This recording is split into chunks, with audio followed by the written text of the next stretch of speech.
Hey, what's up, everybody? This is Gary Holt from Exodus and formerly from Slayer, and you're listening to The Razor's Edge.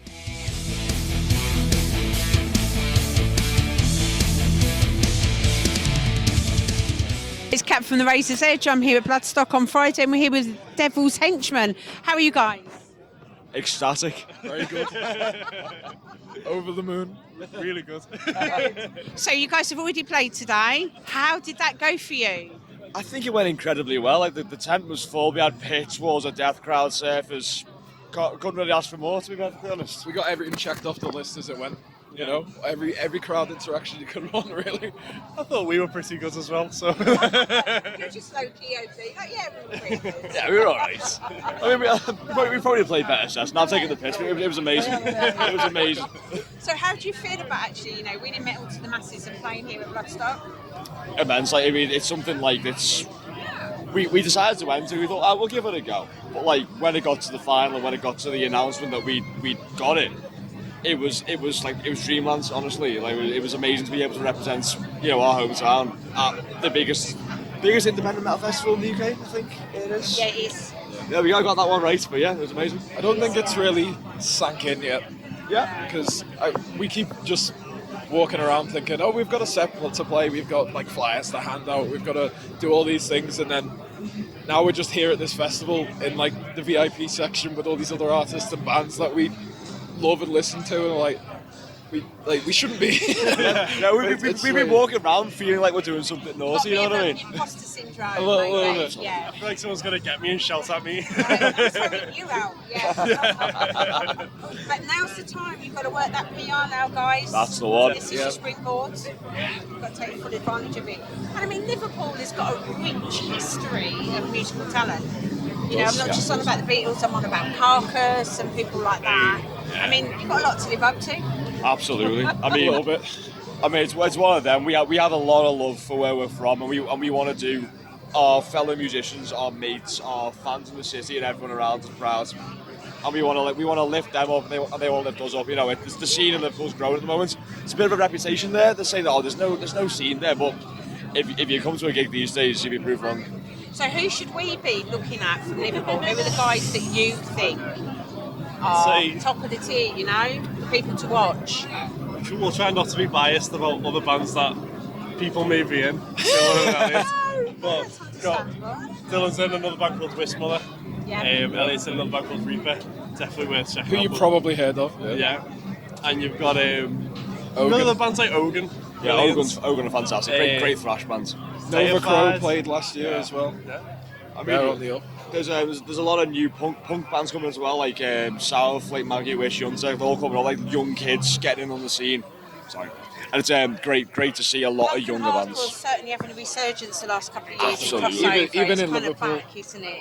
Yeah. And it's that whole DIY thing, isn't it, that goes with it. It's that whole ethos and ethics. Yeah. How do you feel about the whole DIY scene, like putting your own shows on? Is that what you guys are doing as well? We have, haven't we? It's what we've been doing for years. I mean, we're bringing an album out next month. It's been completely DIY, the whole thing. I mean, we've had an advantage, the fact that two of us are sound techs anyway, so... But, no, I think it's all got to come full circle. For years it's been so, you've got to do this to be this, and you've got to do this to be big. But now I think it's coming full circle, and that's why we're seeing more punk, more hardcore, and it's absolutely brilliant. Absolutely. It's like, for us, we are in essence a really DIY band.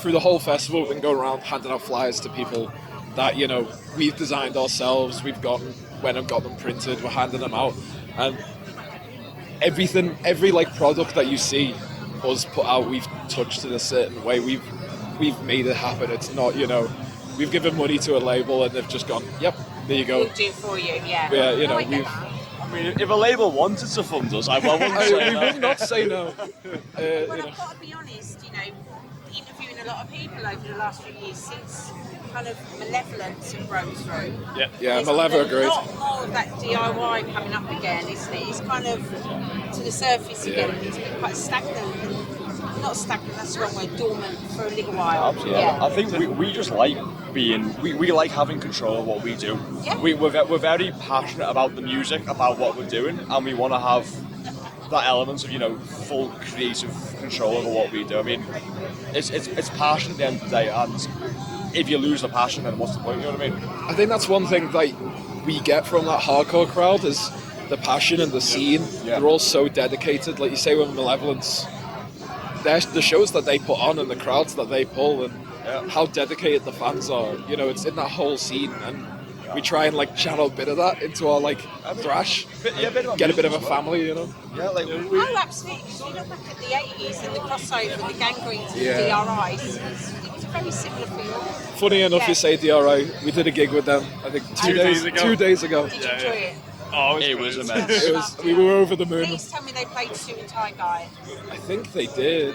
They were Yeah, they did 100%. They play for an hour and a half. It's amazing. Yeah. And the energy from them is just insane. And what I absolutely loved is we were like setting our merch up. I was sat there thinking, I'm sure that's the singer of DRI selling their merch. And it was. And then he was there the whole time. He played, he went and got on stage. Second they finished, he was straight over to the merch table and he sold all of their merch for the rest of the night. We were and I thought, that's really cool. It's like the ethos from them, like the guitarist Spike, he was talking to us. He was the most nice and friendly person you could ask for, but he was on it. You knew what he was doing. Like the bassist came over, he bought a shirt, he was talking to us. It's just that sort of energy is. I'd love that to come back to metal in a big way, which I think it is. Yeah, we've noticed a shift recently. Last couple of Yeah. years, we've sold so much merch compared to previous years. It's one of them as well, like, you know, we're saying about, you know, the whole elements of them coming down and everything. I think something we can all agree on is, I think ego is the death of music. You can't have an ego, you can't be Mr. Billy Big Balls or whatever. You've got to remember, it's Yeah, people. the days of the 80s rock stars like that. It's unrealistic. It's never going to happen. When we go on stage, it's just us, you know, we're just standing there in our clothes that we wear normally and going for it. So you touched on your album. What can you tell people to look out for over the next 12 months from you guys? Anything? Any new dates? Definitely. Well, about 2 weeks ago, we released our first single for the album called Grimace. We've got a music video filmed, and that's all out and everywhere now. We've got an album coming out next month. We still haven't figured out the name, so I can't push that yet. But it's coming. And To be announced. All the songs are written, it's almost TBC. well, that's it. yeah, TBC. We've got a few names we're playing around with, but we want to get it right. And we've got a bunch of gigs for the rest of this year. A little bit of a mini tour on the go. Yeah, this year's been massive for us for gigs. Yeah, it's been huge. And not just everything really, but we've been playing so much more than we usually do. Yeah, like it used to be a rarity that we'd get like a gig out of Liverpool, like, you know, in a little pub in like Leeds or Manchester or something. But this year, like, we've had some fantastic. We're still doing those shows. Like, we're never not doing those shows. But we've had some nice, you know, for us, huge shows as well. It's been amazing. It's been really good. Well, it's been lovely chatting to you guys, and hopefully we'll catch you again in the future. Thank you very much for having us. Thank you for having us. Cheers.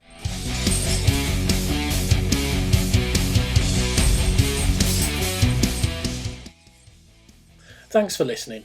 Make sure you keep up to date with future episodes by subscribing to our channels. For more information on this podcast, or for all the latest music news, reviews, interviews and more, head over to our website www.therazorsedge.rocks.